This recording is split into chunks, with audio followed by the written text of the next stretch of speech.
Two things can be true here. On just surface level, I agree with what they're saying. They also could have the inability to get out of their own way. I'm not sure it's the most transparent organization. We're far from having anything done with this. We're just getting started. Perception being reality. And I'm still not completely sold that the WNBA doesn't go back to being exactly what it was before. Not enough people cared. And now people care. Looks like everyone had a great time at the WNBA All-Star Game this past weekend. The players tried to get their point across that they want to get paid more. Pay us what you owe us. T-shirts that they were wearing. Statement Saturday, baby. Statement Saturday at the WNBA All-Star Game. Saturday Finally. By the players. Finally. Big Statement Saturday. Pay us. They rallied what you owe us. Sure. I think everyone knows that the players overall, based on the ratings, seem to be underpaid, especially Caitlin Clark, where her base salary is a little over $70,000. She's getting more in endorsements, but that's not the point. The point is what the WNBA and the Players Association and everything that's been negotiated, what that is on paper supposed to be or what it's going to be. Now, Chad, what we do know is that the WNBA, 50% of the league is owned by the NBA, and they have been allocating money and resources based on year to year, however they see fit. It's been losing money. They can allocate more money towards the WNBA and make it seem profitable or make it look like they've been losing money. And, well, they have been until Caitlin Clark comes onto the scene. And my guess is this is the year where they're not going to be losing money because they have a TV contract now. They have Caitlin Clark as a part of the league. And I believe they have until October 31st, their deadline, to come to an agreement on a new collective bargaining agreement, which is now being discussed. And, of course, the players want to be paid what they're owed. On just surface level, I agree with what they're saying. Also, surface level, I disagree with how they're going about doing it because it comes across as, well, just desperate, but also just not with the times, not reading the tea leaves and reacting to how they've already been portrayed, or perception being reality. Perception is they're not in with the real times. You know, they've been shunning Caitlin Clark and her fans. That they're jealous of Caitlin and they want theirs. It still comes across that way to me. But on the flip side of things, yeah, they are going to be paid more because they're bringing in more eyeballs, whether as a collective fan base we agree with why we're watching, or they think that we're watching for the league, we're really watching for Caitlin Clark, or if it's the other way around, they believe that they're just as big as Caitlin is. It's not the case, but everyone's going to be making more because of Caitlin Clark and everyone watching now. Yeah, a lot of people watch golf for years and years because of Tiger Woods. And now people can watch WNBA when Caitlin Clark is playing and when it's interesting to them for that reason. And others got rich off of that. Yeah, of course. Rising tide, lifting all the boats, all those things. Two things can be true here. One, the league could have lost a lot of money for years and years, and all the players that played in that league, while they worked hard and did all of that, maybe they were underpaid, maybe they weren't. But the financial facts could remain that they lost a lot of money and that they weren't underpaid based on the market. The second thing that is also true here is that the current batch of WNBA players, they deserve more money because they're looking around and seeing 4 teams that just entered the league that paid $250 million apiece to join. And last year it was $50 to $250 million is the expansion fee. A third thing can also be true in this. They could deserve more money, but they also could have the inability to get out of their own way. And that's exactly what happened with Kelsey Plum when she was talking after the WNBA All-Star Game and could not help but to drag Caitlin Clark, the moneymaker for their league, through the glass as she did it. Well, it was a very powerful moment. We didn't, at least as players, we didn't know that was going to happen. So I think it was kind of like a genuine surprise. But the T-shirt, just United front, was determined this morning. That we had a meeting for, and not to title sell, but 0 members of Team Clark were very present for that. But no, we were just we had a very not really needed to be mentioned. I'm trying to make the situation light, okay? But yeah, no, I think it was just all of us getting on the same page for the game. We wanted to do something that was just united and collective, and I felt that it was a very powerful moment and got the point across. And sometimes you don't have to say anything. So couldn't help but to say that Caitlin Clark didn't join in on the T-shirt discussion because she thought it was a powerful moment in that. Dave Portnoy also has big thoughts on this. For everyone that says that they should not get paid more, I think this is a pretty interesting thing, what he says, because he would actually have the money to buy a team. And here is what Dave Portnoy had to say. I see lots of morons trying to act like WNBA players don't deserve more money. They are throwing around this lost $50 million number that nobody even knows where it comes from. The finances of the league are a mess, tied in with the NBA, and they're purposefully murky.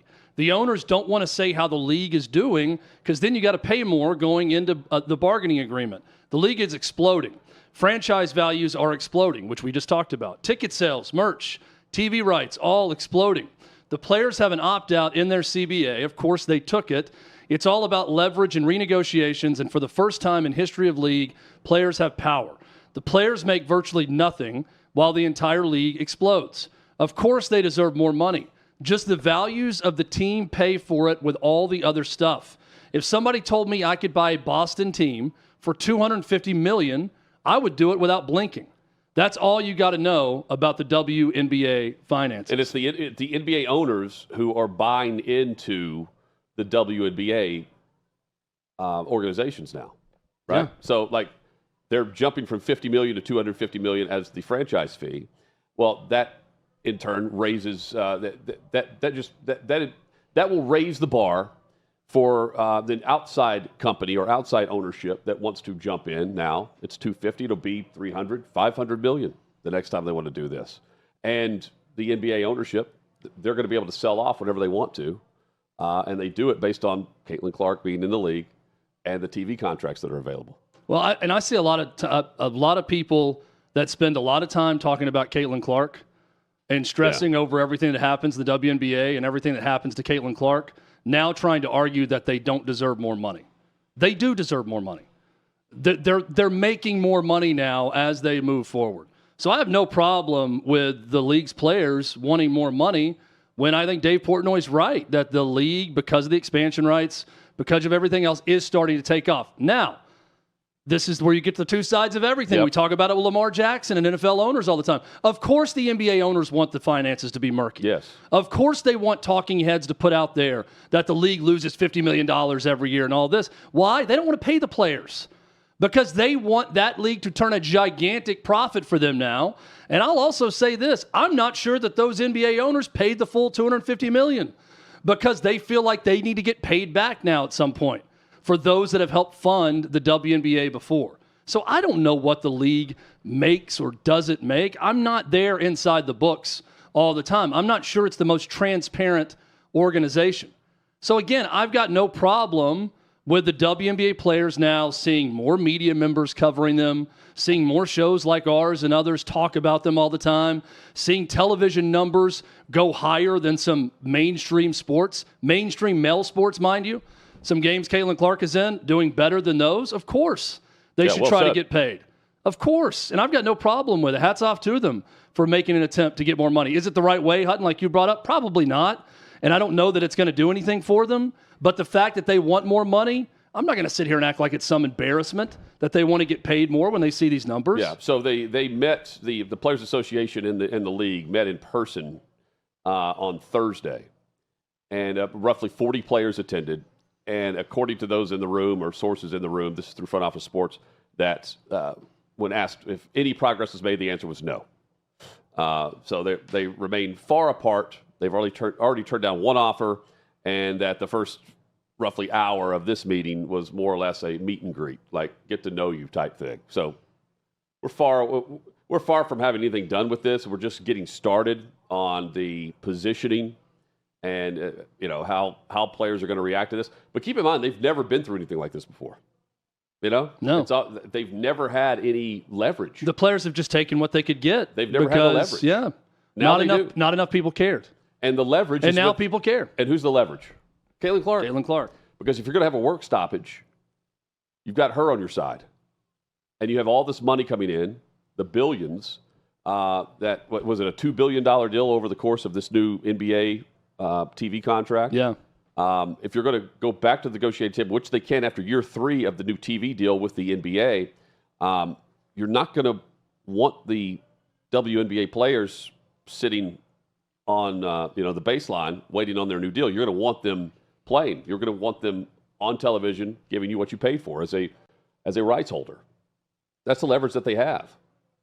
And we'll see if they end up using it the right way instead of Kelsey Plum saying, Team Clark, they're not involved. I don't know. I don't get why you wouldn't want her involved. She's on your side. Yeah. She's one of the players.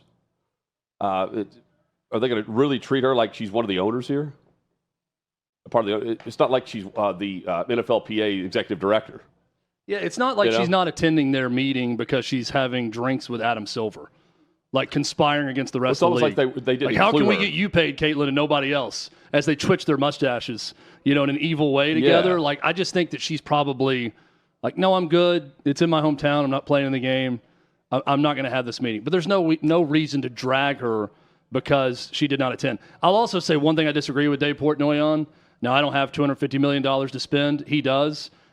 There's no way in hell I'd spend $250 million for a WNBA franchise right now. Why? Because Caitlin Clark can't play forever. And I'm still not completely sold that the moment Caitlin Clark retires, that the WNBA doesn't go back to being exactly what it was before, which is a complete afterthought that nobody talks about. Well, the thing Except Christine Brennan, who would cover it, and then eventually they tried to blackball her from covering the league. Yeah. The thing for doing that when no one else cared. You buy low, sell high. So if you can buy low now, if you think the high point's going to be, even when Caitlin Clark is still in the league, if you can sell off, you do that. Or you have equity in the team, you do something. Because I think that's a lot of what the NBA ownership group is doing. They're having ownership in the WNBA, and then they can sell off portions of that WNBA franchise whenever they want to. And a lot of them are, they're owners of their arena where they're playing. So they have a tenant by doing all this too. And they're raising the bar on how much it's costing on their own. From $50 million. It was the Golden State the Valkyries. Valkyries. Thank you. The Valkyries. Yes. And from one year to the next, from $50 million to $250 million. So, and my guess is this is going to be the year where they turn a profit, Chad, instead of losing $40 million, $50 million. Yeah. Now, if you think you could buy a team now for $250 and sell in 3 years when Caitlin Clark is at her height to someone else for $500 million or $350 or $400 million, yeah, that's a good way to turn a quick profit. I don't think like if I'm Dave Portnoy and I'm going to buy the Boston WNBA franchise for $250 million. Right. I just don't see it as something where you're going to plant roots in Boston and be there for 30 years. No, right? And it's going to be that much more valuable. Maybe I'm wrong, and maybe Caitlin Clark brings along the next big stars, and it continues to build on that. But I'm still a little bit skeptical that happens long term. But it's great right now. It's all great for their business right now. Chad, if only we could have purchased stock in Scottie Scheffler. Gosh. And done that years ago. Because this dude is doing nothing but just dominating any tournament he plays in, week in and week out. It's incredible. And the stat that was shown by NBC yesterday, that Tiger Woods and Scottie Scheffler both took exactly 1,197 days from their first major to their fourth major win. Same amount of time to go from 1 to 4 is remarkable. He's 29 years old. Yeah. Right? Like, I'm blown away by I saw someone on X posted that Scottie Scheffler looks like a guy who all he's worried about is like he has to go to the store to get milk on his way home. Like while he's golfing, there's just no concern. There isn't. Stress-free. It's a great way to put it. He gets 4 or 5 strokes ahead on the final round, and it's over. It's done. You're not waiting for him to collapse. It doesn't look like there's any stress on him. Just incredible. And he's, I watched Full Swing with his episode. He's kind of a boring guy, but I think kind of in a good way. He's never going to be some explosive personality. It's what makes him getting arrested the day of an event that much more funny. But he is starting to open up a little bit more. I think on a Saturday press conference at the Open, he was a lot more open than he was before. He's not comfortable doing those things, but he's getting better and better at it. And to have that celebration with his son yesterday when he won was really neat. And it just, Hutton, we didn't think that, at least I didn't think that in my lifetime we were truly, Jordan Spieth had that flash in the pan. It felt like he was There on have been that, others that like maybe they'll approach. Remember Sergio when he was 19? Oh, this is going to be the real rival to Tiger Woods. Yes. And that never really panned out. No. I'm legitimately thinking about it now with Scottie Scheffler. That if this continues, it's not going to continue at this rate, but if he could have another, let's say he has a rough couple of years, right? But then he can have another spurt at some point, then have a rough year, then have another spurt. Like you can get to, 12, 13, 14 major championships pretty quickly when you're as good as Scottie Scheffler is right now. And he just does it, tournament after tournament. It's remarkable how easy he makes it look, too. And Rory McIlroy in Northern Ireland at one of his home courses has a great tournament, goes 10 under, right? Like would have been in contention for the championship. And even Rory McIlroy, who's the second best player in the world, is saying, well, when Scottie's playing at the level he's playing, no one can touch him. And he said he's just at a different level right now that we're all aspiring to be at, but his level is way different than everyone else's. When you got Rory McIlroy saying something like that, that's big time. You can't put pressure on him. No. You can't, he makes the moving day turn on Friday, and by Saturday, he's so far out of reach that you can get close, you can get within 3 or 4 strokes. He doesn't feel the pressure at all, And then you have Sunday, Championship Sunday, and there's just, he's just kind of going through the motions. That's what it feels like. That's how easy and great. Chad, the only thing that slows him down is like an injury. Yeah. Then he has to tweak something to make his swing different or something that he just never recovers from. Like, knock on wood, I don't want to see that happen because I want to see history happen. I love watching that in the moment in golf. And we're able to see that. He doesn't seem like a guy that's going to get the yips all of a sudden and not be able to recover from it. No. Already 2 green jackets. That is a freaky stat, though. The 1,197 days between major number 1 to major number 4 championship. That's crazy. Nuts. That's crazy. Aaron Torres is about to join us, Fox Sports Radio host. We'll discuss. We have plenty to discuss, but we'll get his thoughts on Caitlin Clark, the WNBA, and the players wanting to be paid more. If they're delusional, if those that are saying that the players are delusional are the ones who are delusional. We'll discuss all of that and more. That's straight ahead here on Hot Mic.